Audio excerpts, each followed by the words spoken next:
Hey,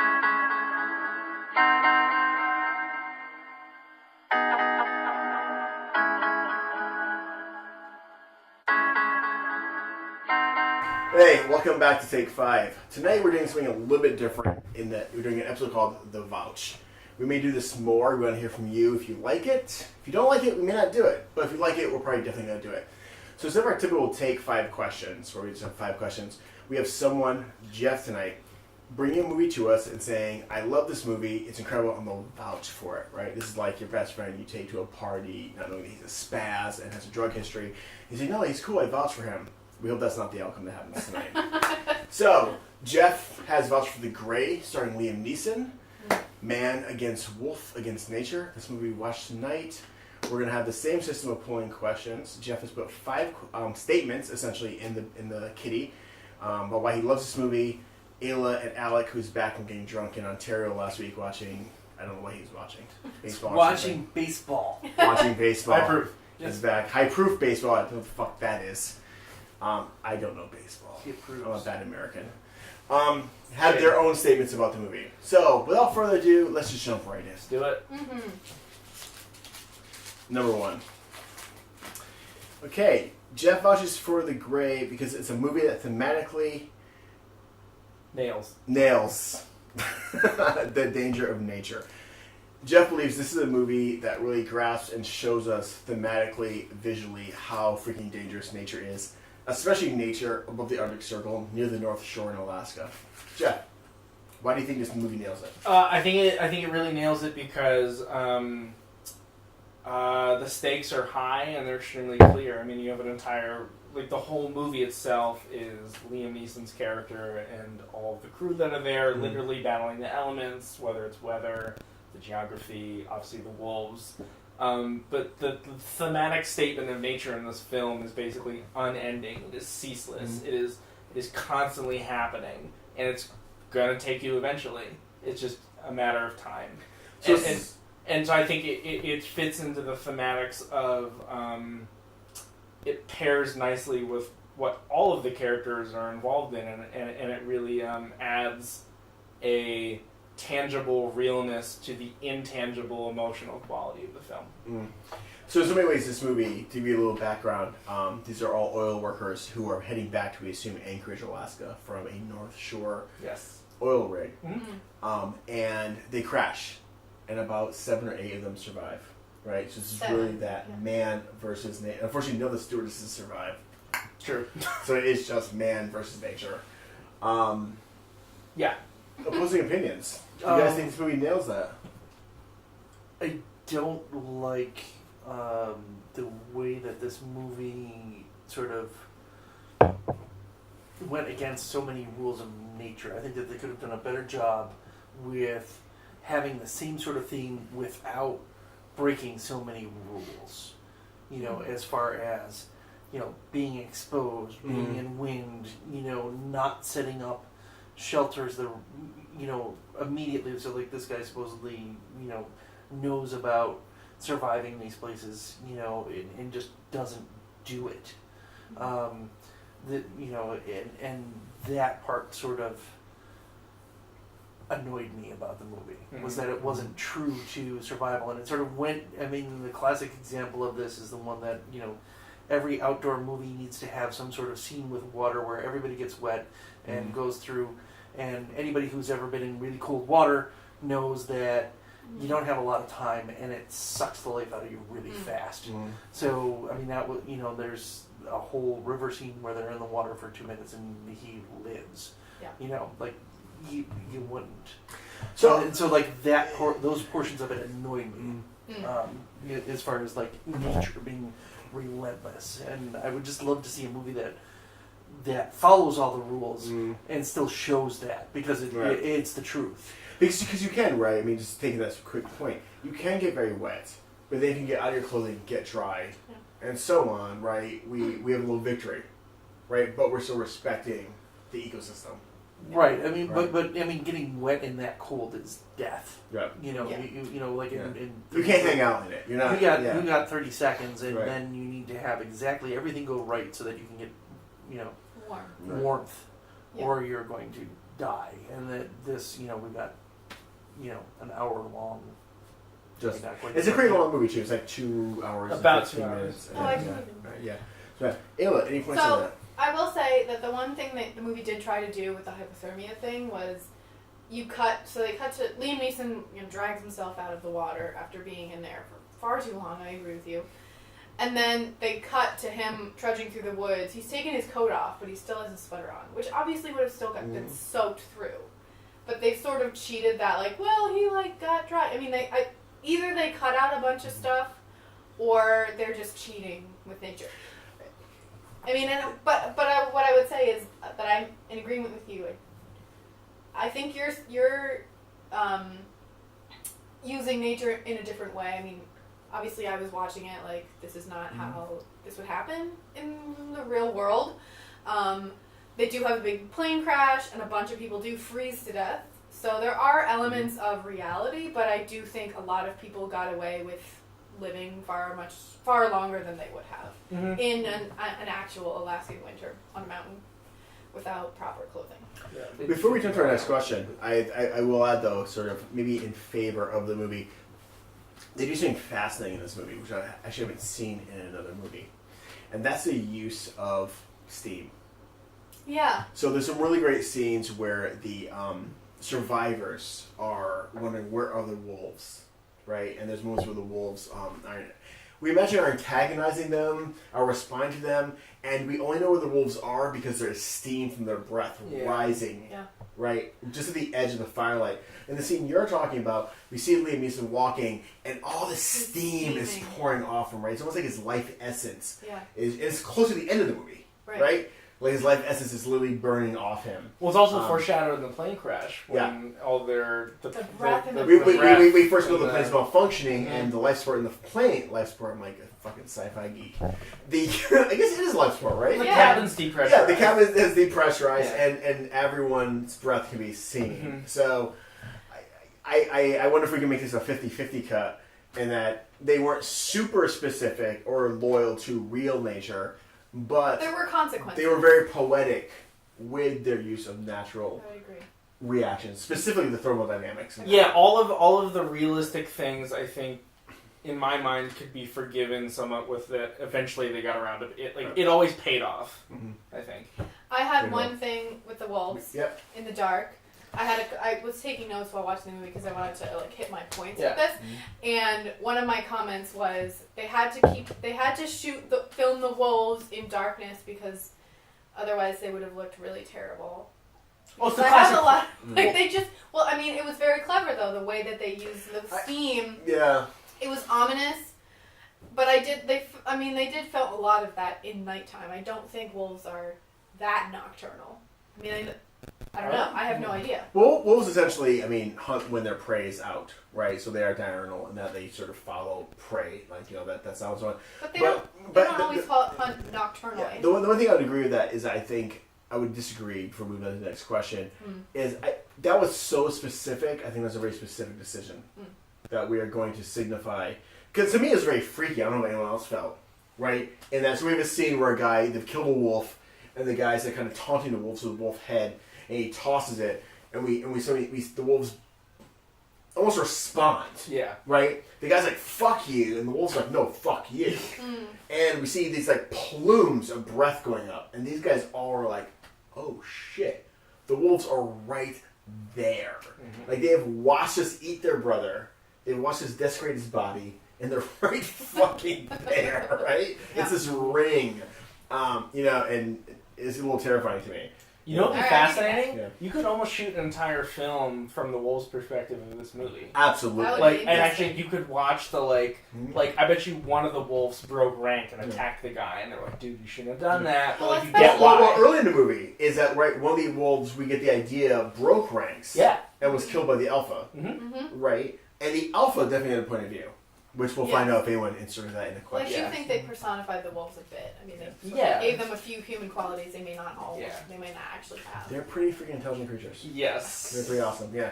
I would encourage everyone, if you have not watched an actual real nature documentary on wolves, go and do it. They're fascinating. They're incredibly intelligent. They are incredibly family-oriented. And they also have a hierarchy. They're sort of like the Queen of England meets Jaws. No one's ever said that before. Okay, moving on. Jeff has vouched for this film because it's everything. I don't know this word. The Revenant. What's that? Just I don't know what that want is. you to say Should the have name been. of that film. I hated that movie. Leo, you didn't deserve the Oscar. You deserved it for other movies. Jeff, how is this everything the Revenant was? So this is another part of the reason why I brought this up. We were all hanging out at the Watershed Bar, which if you're in Ithaca, go to it. It's awesome. If you're in Great for Ithaca, New you. York, State Street, Yes. the Watershed, you'll see the pillars, you'll see everyone partying in the windows. Get in there. Yeah, do it. And awesome conversations like this happen here. So we were talking about, and somehow The Revenant came up, and I thought of this movie, and I was like, wait, The Revenant is actually, or The Grey is the perfect antidote to The Revenant. I know you haven't seen it, you probably won't. There are really great moments in The Revenant, but it gets caught up in all these other things, and it kind of turns into this mediocre indie film for part of it. Thematically, this movie does all of the things that film should have done, about a person against nature, about, you know, what are the realistic stakes at hand, what are you going up against, what does that mean? Like, this movie never let us out of the situation. Even in its flashbacks or other stuff, it's still colored by the fact that they're stuck in nature and they're fighting against it. And I liked it, and I really wish that. It just, to me, like, this. If for anyone else who watched The Revenant was like, watch this movie. It's I think it's a better man versus nature film. So this is quite literally, you went to your best friend's barbecue, he made some steaks and they fucking sucked and they were burned. And you're like, listen, go to this steakhouse in Chicago and it's fucking awesome. But yeah, like, if those burned steaks got, like, accolades. Which they unfortunately... What the... God. I hated The Revenant. Fucking dumbest Well, movie ever. but think about how The Revenant ends. The Yeah. Revenant ends with Yeah. the filmic protagonist staring at the camera. Begging This for his one Oscar. ends the same way, Yeah. but it's markedly different, and I think He's nails saying it. something in this movie. Yes. He's saying... It was that... Yeah, and I would agree. I think also the thing... And Alec, I want to hear from you. The thing about this movie that's interesting is that this movie... The Revenant... So The Revenant... I think... And if you disagree, please feel free to say all the stuff you want in the comments. We want to hear it.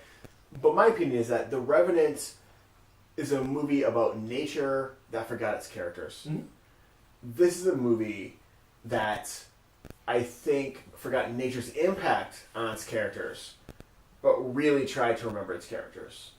And the characters are really interesting. Whereas, like, in The Revenant, I remember we saw it, and I was talking about the fact that I want to know what was going on with that Indian group. Yeah. Like, the daughter and the father searching for her was so much more interesting than these two idiots trying to kill each other, right? I was like, these guys are fucking idiots, right? You know? And I actually thought the cinematography was better in this one. I get in The Revenant, you use a wide angle, and it's sparse Interesting. forests. I know that always gets you an Oscar. Well, they I mean, both you know. use natural lighting. At least that was watching. I think this The had Grey. a bit of studio lighting in it. No, I think that this was more manipulated than The Revenant. Yeah. This was Okay. obviously more manipulated. But I think The Revenant really went for... And Alec, you said this brilliantly, that The Revenant was not a great movie. It's not an award-winning movie. It was a movie made to win awards. Which Yeah. was brilliant when I heard that. Because that's all it was. They like checked off everything. There's a great crack.com video. Check out their website. It's awesome.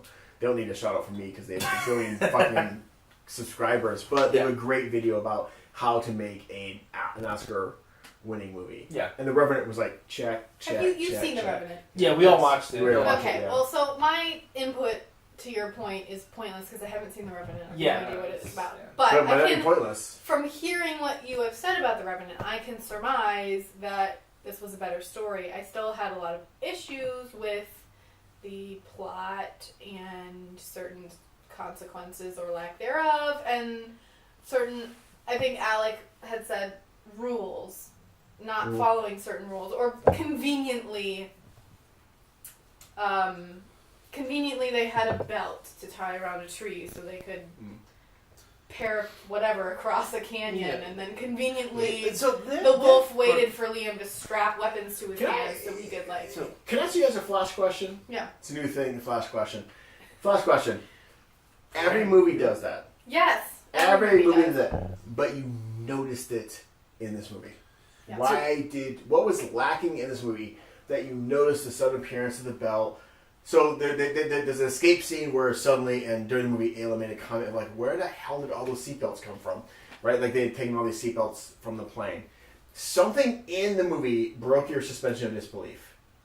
And what do you think it was? Really quickly. It was that, why would they have taken a belt?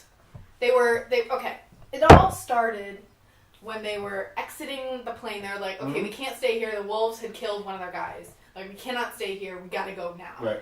And then they proceed to waste a lot of daylight gathering wallets so they can take them with them for a memorial. And I was like, no one would fucking do that. Maybe they would. I wouldn't. I'd be like, fuck this. We need daylight. I think a lot of humans would. It's haul ass. Yeah. But, yeah. And then that scene where the seatbelt suddenly appeared, I was like, who would have bothered to pack a seatbelt when all they were trying to pack was like burnable shit and stuff to keep them warm, right. and like weapons, weapons, clothing. And they had a lot of seatbelts, right? They had a whole thing well, I to think get a across lot the of that ravine. was clothing, Yeah. and it was one thing just to lasso around the tree. So it was like just someone brought one seatbelt for whatever reason. But what about it made you notice that? Well, they zoomed in. They showed you. I don't know. They just like they zoomed in on it, and I was like, "Why are you showing me the scene?" Because a lot of movies do this. A lot of movies do this, but something about the movie made you notice. Wait, they're saying this stuff. I would say that they just did a lot of stuff that was clunky. Okay. You know, like the writer needed something, and so they did this thing, or and so. To me, there were a lot of things that didn't seem well planned or thought out, and there's a lot of different examples of that. The shotgun. That'll probably come up later. It can come up right now. But I I think like there are there were just a lot of things where it was like, okay, we need this thing, and so the writer didn't brought it and so there wasn't like the work. To make that seem appropriate. I think this is the thing, and then look at you guys off after this because we have to move on. But I want to surmise what you just said in that I think this happens to a lot of movies, and they have a fucking incredibly brilliant idea, right? It's sort of like someone who's going to cook like a really great meal for their friends, and they buy too many ingredients, and then they're like, "Fuck, I can't make all this food. I actually don't know how to make all this food. It's mac and cheese." Do you know what I mean? And but you can see all the ingredients in the background. Yeah. Right. I do think there's a ton of stuff in this movie that I think this movie needed to be an extra 20 minutes. I think it could have been 20 minutes longer. And I think the script writers could have taken their time, really getting us from point to point to point. So I would argue that, just as a quick thing, I think it's a little bit both. I would argue that it was tacked on, but I could make the argument that it's supported by the text of the film, the filmic text. Right. In the sense that we know Otway, Liam Neeson's character, is extremely resourceful. Right. He's tied himself down with the belts to survive the crash. At the very beginning. He's pillaging the thing. He might be a MacGyver type. He is the most knowledgeable alpha of the group. To me, when I see, okay, I obviously didn't see him cut those belts, but the fact that he has them is not surprising. Yeah. Like, his character filmic text supports it. Okay. But not to forgive the belts. I mean, there were other bigger problems. Yeah, for sure. But that was just it's indicative of it. Yeah. But I think we all agree that, and I'm not saying if I love this or didn't love it, but I think we all agree that there was something in this movie that didn't allow us to look past these little tiny things. Yeah. Okay. Number three. Formula. Yeah. This is not from Jeff. So I think this movie got nature wrong. What movies got it better? Okay, so really setting this up.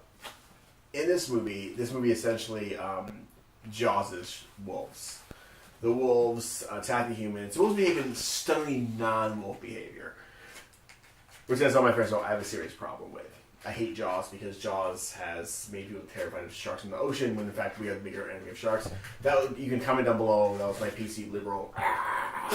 Right. But this movie really makes wolves into sharks in behavior that wolves just don't do. Wolves don't hunt humans. Wolves don't chase humans. Wolves don't do any of this stuff to humans. This is, I think, your question. Yes, it is. Yes. So the question is, this movie, for thematic purposes, made wolves the enemy and made them smart and anthropomorphized them and so on. But what other movies, and I'm going to guess that the subtext to your question, Alec, is with the same stakes, got nature right? So the movie that I was thinking about as I was watching this, and just like the difference of nature itself, not having beasts necessarily involved, was Castaway. That's an odd which is fucking awesome movie. There's a lot of things that happen in that movie, and again, there are problems with it, but there's lots of stuff nature-wise that he does and takes care of. Like that, it's a character. They did things right, and it's not glaringly wrong. Mm-hmm. And there's little things like having difficulty because he's eating too much coconut. Right. There's like little things like that. There, which this movie didn't do. Right. The sun is an issue. Being exposed is an issue. Right. The rain is an issue. There's like all these things that he has to deal with in that situation. In this movie, the high winds, the open skin, like all those things. Like there were lots of things that didn't work in this movie, at least for me. That made it unbelievable. So that was like the one movie that I thought of that was like, okay, well, this one got nature kind of right. In the way that it works. I do think that in a sense, the Grey chose the wolves over nature in a lot of ways. Like the nature was the setting, and there were certainly scenes where consequences of their location, altitude sickness, the cold, people freezing, but primarily the injuries came from wolves and death came from wolves or falling from a tree. But ultimately wolves. So was nature still the arena? I would say nature was more the arena that they were in. Yeah. And the wolves were really the enemy. Although now my whole world is shattered because you told me wolves don't act this way. So now this movie just like, I wonder why they decided to make it. Why couldn't they make it true to either, or like pick nature instead of the wolves? Would that have been a more interesting movie?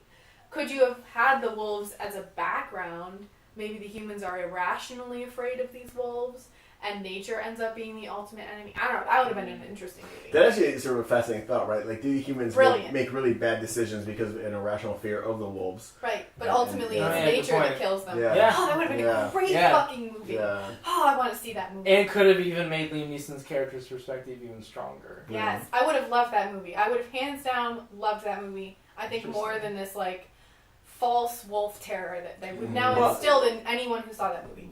So like there were certain mirrors in this movie between the pack of wolves and that's the group true. of, That's true. primates as they're going through. And so, I think that was one of the things that they were going for. Which I don't think necessarily worked, but it's just, I would have liked to have seen more reality from, because I think that you can make a really interesting movie with the rules being appropriate and being true to them. Yeah. And I think a subtext of what you're getting at is rules that you have to be very careful when you don't follow rules that we all know. Right. Right? Like, we've all been out on, like, fucking... I remember as a kid, it kind of felt like a game sometimes, but, being out in a really cold, horrible day or getting wet and being like, I'm going to die.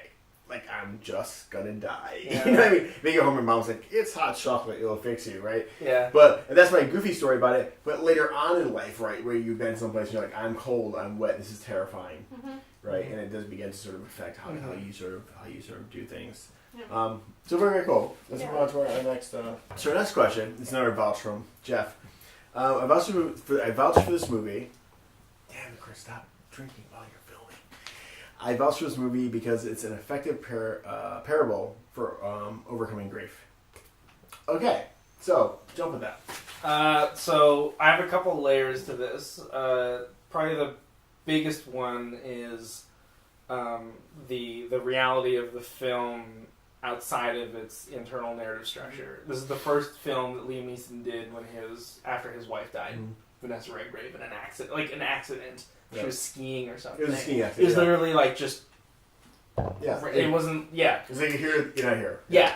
And so I think the film and his performance in particular while not explicitly about that, is informed by it. And it's, you know, I don't want to sound like some fucked up person of like, yeah, it was better because she died. Like, but it adds a layer of realness. And I think the film also supports it in the sense of literally every character in the film, not just him, but some of the other people in the group, have a loved one, or, you know, there's this whole theme of, okay, like, hey, you're about to die, like, think of the person that you care about, like, and so everyone has reasons and grief and levels of past things that color who they are and where they're at. But they try to say these are all men who have failed. Yes. They failed as fathers. They're all convicts. They're all as husbands, as like, boyfriends, as lovers.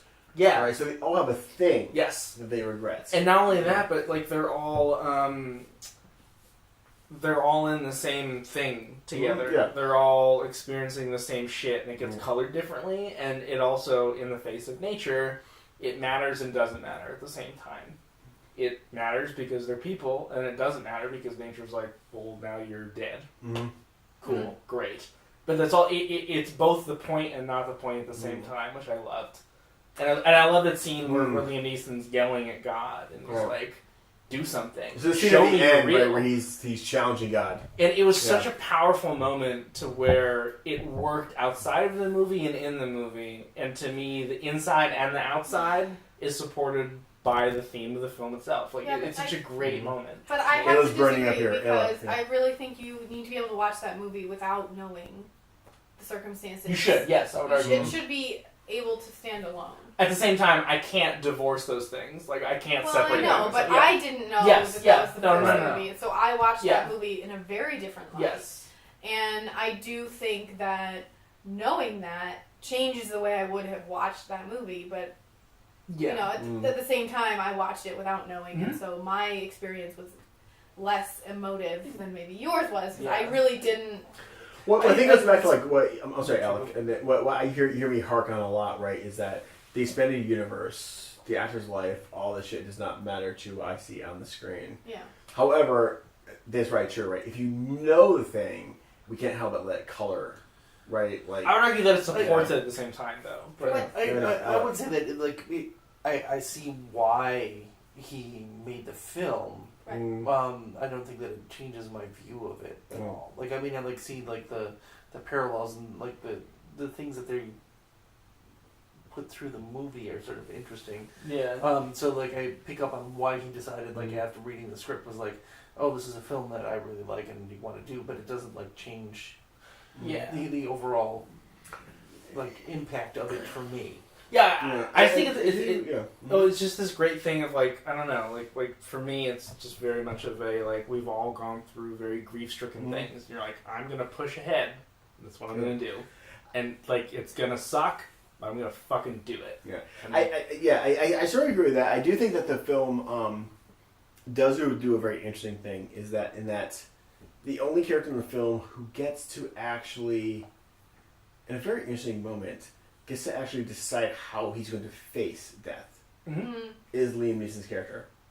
The entire film in many ways is about like death comes, death comes, death comes, death comes. And our two main protagonists, I don't think this movie really has an antagonist. The alpha wolf and Liam Neeson's character both the alpha human give each other time, if you notice at the end of the movie. Well, the wolves clear out and they and he waits. Yeah. Which I thought was... that took me out of that scene. Yeah. Because I was like... I'll tell you at the end why it didn't take me out of it. But the thing I found fascinating about it was that it sort of... There's a moment there to sort of say, I'm going to give you a moment to decide how you'll face death. Death is coming. Mm-hmm. Death is inevitable. It's coming. But you get a chance to decide how will you engage it. And I felt one of the interesting thing about the other characters is that they all failed to take up the invitation to engage death, right? Except for John Diaz. Yeah, I would say that would be the one. Well, I completely agree. John Diaz, who was sort of like... But even then, he didn't face death. He just... Well, I guess he didn't fight. He didn't... No, he accepted it. He was like, I'm done. He's like, I'm done. And the person who was the most... You're 100% correct. And the person who's the most antagonistic towards Liam Neeson's character, we end up seeing, oh, you're actually the same person. Yeah, and he's just... There were some really horrifying deaths. And I actually think that the way that you two watch this movie as a metaphor, or the way that you watched it as a metaphor Yeah. for overcoming grief or facing. I don't know what metaphor it would be, but I watched it maybe more like Alec as like these wolves aren't realistic. Now I know that nature's not realistic. Why are these scenarios so conveniently crafted so that you get this moment and that moment? And it's so like it makes more sense to me to watch it as a metaphor, but that's not how I watch movies. But I think the problem though is that I think that and then we're moving to our last question, is that I think that both the director, who's a good director, and the scriptwriter both failed to present to you an opportunity. To see So, the metaphor. so one thing, like you made a really great suggestion about how the movie could have been better, Right. Earlier. I also think that this movie actually would have worked a lot better with more. It may sound very hokey, but with more dream sequences, right? Where he dreamed of the wolf, right, and so on, cool. so that it told us that the movie that we are entering almost like spiritual realm, right? You guys Agreed, are all yeah. fucked. We're entering a spiritual realm, which would have nullified your incredibly effective point of nature not living up to its potential and its rules, right? Where we knew right away, like, oh, nature's not actually a thing here. Yeah. These are simply men on a journey to the afterworld. These are men on a journey to death. Well, and I think Right? And I think they failed to present that. And I think to someone us. made a point at some point where these men were already dead. I mean, they survived this horrific plane crash, but they're basically just prolonging their death. Like they're living on they're borrowed time. dying, being in this wilderness, and they will eventually die unless miraculously they. This is a movie about, I think, death. This is a movie about embracing death and meeting death. Yeah. Right? No one gets out alive. No. It's a 5-year-old movie, spoiler alert. No one gets out alive. Quite literally, as we'll say at the end, no one gets out alive. No. Our last question. Or our last vouch. Or, depending. And we have bonus stuff. Or maybe just the last recipe for baked strudel. That's a really good idea. I'm gonna have to That, remember which this. is right. That is. 1/3 cup.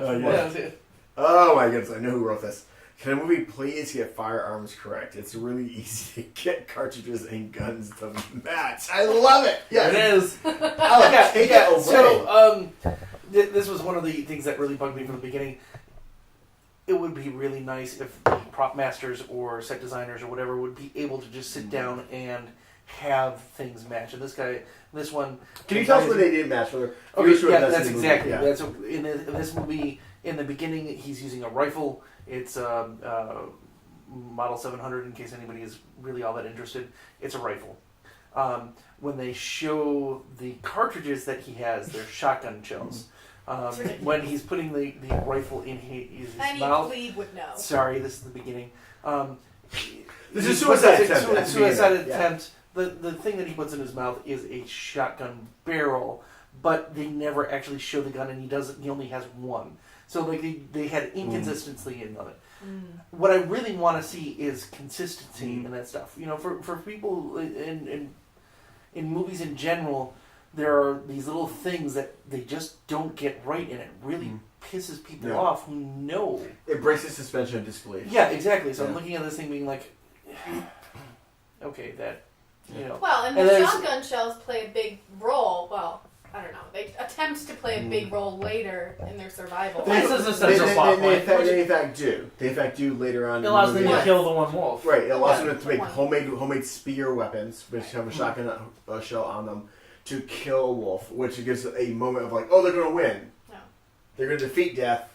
And then we found out. That's fine. Yeah. Then give them a shotgun at the beginning. Right, yeah. You know, like if you need Like the a shotgun shell, give them the shotgun at the beginning. Or and have them use that. find the shell in another person's bag. You know, whatever it might be, but like do the work. Right. That's. I think that's my overall thing now with movies is I get really annoyed when the writer and the director and everybody don't do the work to get the pieces that they need in there. Yeah, he doesn't. And a really good movie does that. You raise a really incredible point that I hope that if any producers see this, which is about you cannot make a demand on audiences via incredible CGI and everything else, where you're asking audiences to see more and accept more and not do the work of creating consistent worlds that make sense. Mm-hmm. Yeah. Right, which you see again and again and again in movies, right? Where it's like, in this movie, the shotgun shells become a plot point,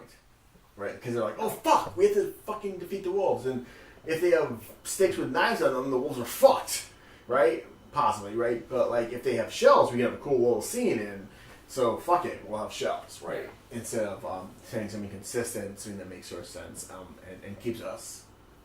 Does that even work if you put it? I guess. I mean, if you put enough pressure on the blasting cap, it'll fire, right? I guess, right?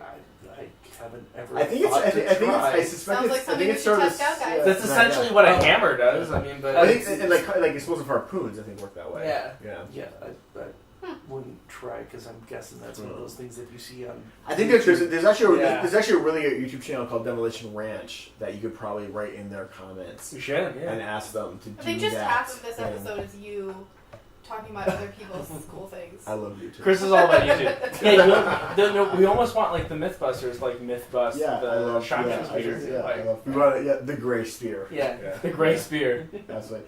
So those we're out of time for our 5 vouchers and our questions. Really quickly, I will go last because I'm a fucking media whore.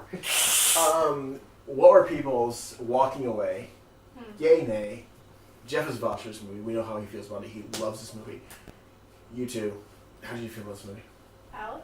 I think that it missed opportunities. I think that it was a good idea for a story. I think that it fell in the trap of the people in a situation fighting nature or whatever sort of things, and used too many tropes and didn't disguise them well enough so that it sort of took away from the possibility of having a really interesting movie. For a lot of different reasons, with going back to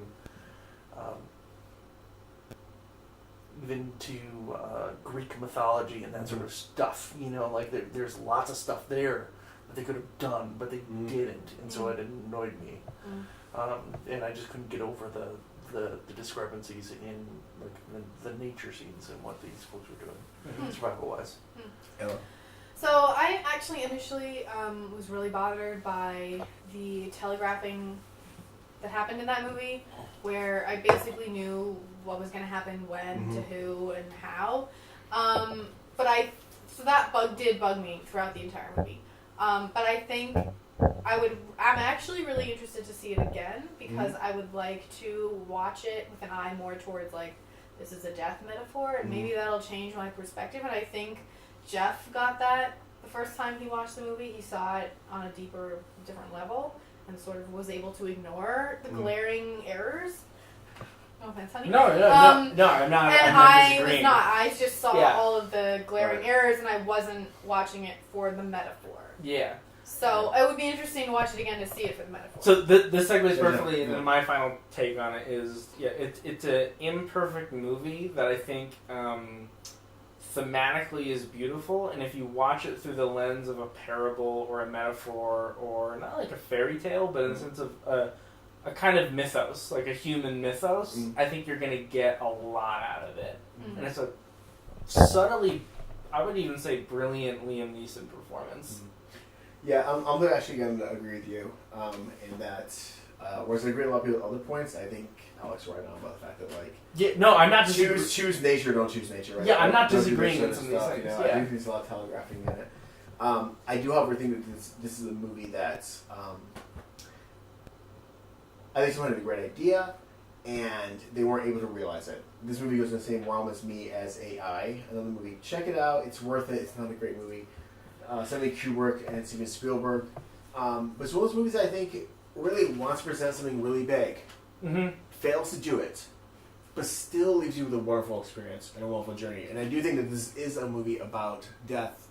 I think it's a movie about a man finding meaning in helping others get across that divide between, and it's actually a very big divide in the movie, right? Yeah. That divide between our world and the dead world. And in fact, I don't want to give spoilers, but he may in fact help other things find their way I mean, over that the divide. moment where he helps the plane crash victim die, is beautiful. is That's a so beautiful scene. coldly beautiful. It's beautiful. I would disagree. It sets the tone. I don't think it's coldly beautiful. I would disagree with you hard on that word. Take that word back. Well, okay, sir. maybe coldly's wrong, Yeah. but it's harshly beautiful. I don't think It's it's harsh. I think this is beautiful.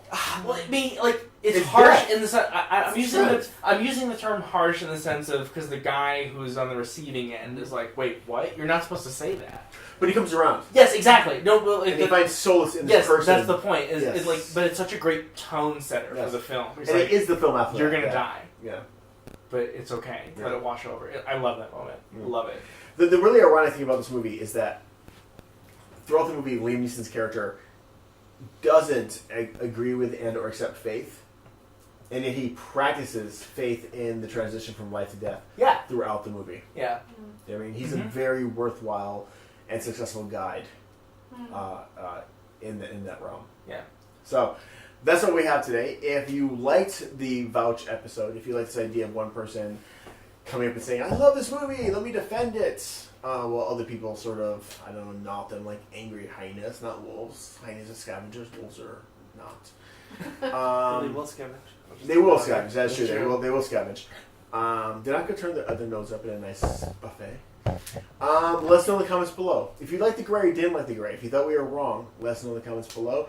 We have no idea what next week's movie is, but it will be here next week. So make sure you can afford a movie. Make sure you can make popcorn. Make sure you can buy beer. Let's talk to you next week.